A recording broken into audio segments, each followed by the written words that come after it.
Hello, welcome back to the reading of the poem of the May God, written by Maria Valtorta, Volume 4. Chapter 455, Part 1, Preaching at Aphek. 15th July, 1946. Jesus is speaking to the people of Aphek from the doorstep of Sarah's warehouse, and he is addressing a mixed crowd, which is more curious than attentive, and in which the Jews are not as numerous as the other people. Mainly merchants and pilgrims who are passing through, some going towards the lake, some ready to go down to the Jericho ford, some coming from eastern towns on their way to coastal towns.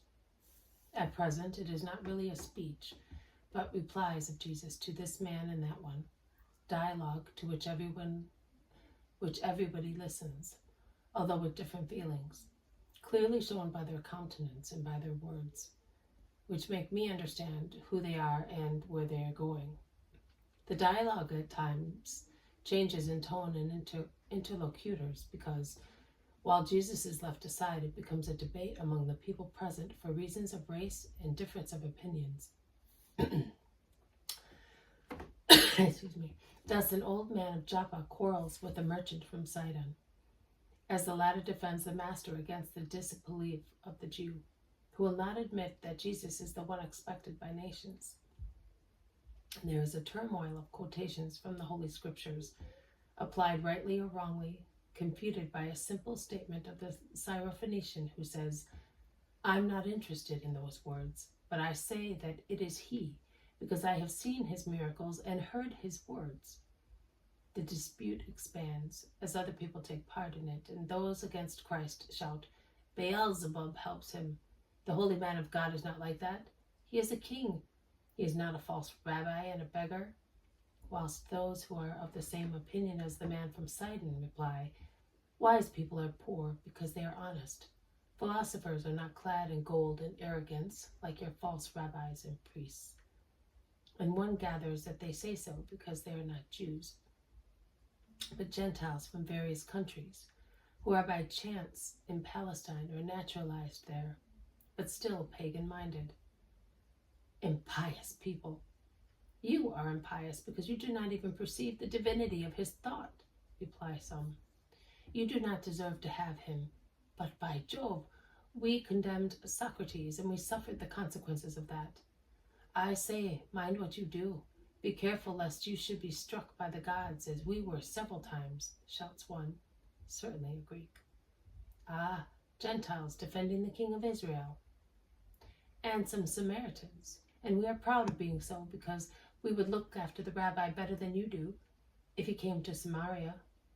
But you have built the temple. It is beautiful, but it is a sepulchre full of rottenness, even if you have covered it with gold and valuable marbles.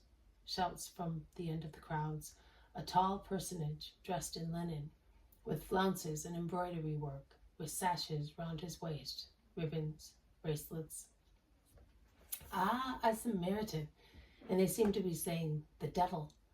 So loud the intolerant, horrified Jews shout, stepping aside as if the man were a leper. And running away they shout to Jesus, "Drive him away, he is impure." But Jesus does not drive anybody away. He tries to impose order and silence, with the help of the apostles, without much success. Thus, to put an end to disputes, he begins his sermon. When the people of God, after Miriam's death at Kadesh, rebelled in the desert because of lack of water and shouted against Moses, their savior and leader from the land of sin to the promised land, as if he were their mad destroyer, and they inveighed against Aaron as a useless priest, Moses entered the tabernacle with his brother, and they spoke to the Lord, requesting a miracle to stop the complaining of the people. And the Lord, although he is not obliged to yield to every request, particularly if the request is a violent one coming from spirits who have lost holy trust in Father's providence, spoke to Moses and Aaron. He could have spoken to Moses only because Aaron, although high priest, one day had forfeited God's favor by adoring the idol. But God wanted to try him again and give him the opportunity to increase in grace in his eyes. And he ordered them to take Aaron's branch, which had been deposited in the tabernacle after it had bloomed in open flowers and leaves, which later turned into almonds, and to go with it and speak to the rock, as the rock would give water for men and animals. And Moses with Aaron did what the Lord commanded. But both of them did not believe in the Lord completely. And the one who believed less was the high priest of Israel, Aaron. The rock, struck by the branch, split and poured out so much water as to quench the thirst of the people and animals. And that water was called the water of contradiction, because the Israelites contended there with the Lord and censured his actions and orders, and they were not all equally loyal. On the contrary, it was the very high priest who gave rise to doubt about the truth of God's divine words. And Aaron was removed from the living and was not allowed to reach the promised land. Also now the people rebel against the Lord, saying, "You have brought us here to die, both as people and as individuals, under the rule of oppressors." And they shout to me, "Make yourself our king and free us." But of which freedom are you speaking? Of what punishment? Of material ones. Oh, in material things there is neither salvation nor punishment. A much greater punishment and a much greater salvation is within your free will's reach. And you can make your choice. God allows you. I'm saying this for the Israelites who are present here, for those who should be able to read the figures of the scriptures and understand them. But as I feel pity for my people, whose spiritual king I am, I want to help you to understand at least one figure, so that it may assist you to realize who I am. The Most High said to Moses and Aaron, "Take the branch and speak to the rock, and streams of water will gush out to quench the thirst of the people, so that they may complain no longer." The Most High, to put an end to the complaints of his people, has said once again to the eternal priest, "Take the branch which germinated from the stock of Jesse, and a flower, untouched by human filth, will spring from it, and it will become a fruit, a sweet almond full of unction. And with that almond of the root of Jesse, with its wonderful shoot, upon which the Spirit of the Lord will descend with its 7 gifts, strike the stone of Israel, so that copious water may gush for its salvation." The priest of God is love himself, and love formed a body, making its shoot germinate from the root of Jesse, which no dirt had soiled. And it was the body of the Word incarnate of the expected Messiah, who had been sent to speak to the rock, so that it might split its hard crust of pride and greed, and might receive the waters sent by God, the waters gushing from his Christ, the sweet oil of his love, and thus become malleable, kind, and holy, receiving in its heart the gift of the Most High to his people. But Israel does not want the living water in her bosom. She remains closed and hard, particularly in her great people, to whom the branch which bloomed and bore fruit speaks in vain, and whom it strikes uselessly. And I solemnly tell you that many who belong to this people will not enter the kingdom, whereas many who do not belong to it will enter it, because they will believe that what the priests of Israel refused to believe. That is why I am among you like a sign of contradiction, and you will be judged according to the manner in which you have understood me. To the others who do not belong to Israel, I say, the house of God, lost by the children of his people, is open to those seeking light. Come, follow me. If I am placed as a sign of contradiction, I am placed also as a sign for all nations, and those who love me will be saved. You love foreigners more than you love us. If you evangelized us, we would end up by loving you. But you are everywhere except in Judea, says a Judean moved by Jesus' words. I will come down to Judea as well, and I will stop there for a long time. But that will not change the stones in the hearts of many. They will not even change when the blood will fall upon them. You are the head of a synagogue, are you not? Yes, I am. How did you know? I know. Well, you can thus understand what I am saying. The blood must not fall on the stone. It is a sin.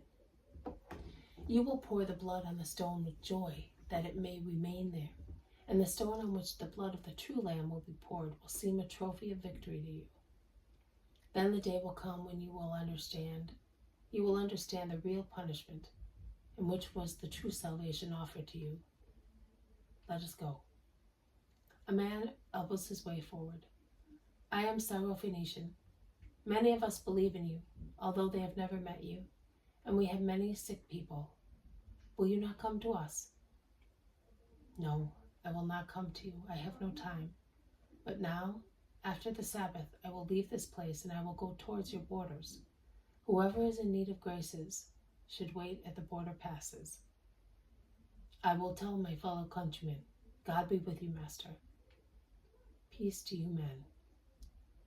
Jesus takes leave of the widow, that is, he would like to take leave of her, but she kneels down and declares her decisions. I have decided to leave Samuel here. He's better as a servant than as a believer, and I will come to Capernaum to be near you. I will be leaving Capernaum soon, and for good. But you have good disciples there. That is true. That is my decision. I will thus prove to you that I can become detached from riches and love with justice. I will use the money which accumulates here for your poor people, and I will consider the boy as the first of the poor, if his mother wants to keep him, even if she does not love him. In the meantime, take this, and she offers a heavy purse to Jesus.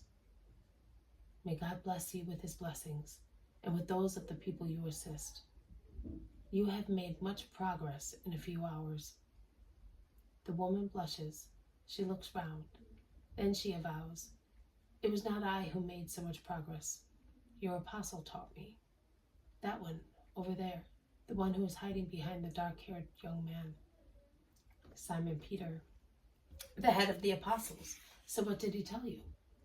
Oh, he spoke to me in such a simple manner and so well. He humbled himself. He, the apostle, admitting that he also was like me, unfair in his desires. Oh, I cannot believe that, but he said that he strove to become good in order to deserve what he wanted, and that he strives more and more to become so, as he does not want to turn into evil the good that he has received. You know, the things said among ourselves, poor people, are understood better. Am I offending you, Lord? No, you are giving glory to God through your sincerity and your praises for my apostle. Do as he advised you, and may God be always with you, who are attending to justice. He blesses her and is the first to set out, going northwest, under green orchards rustling in the wind, which has risen suddenly.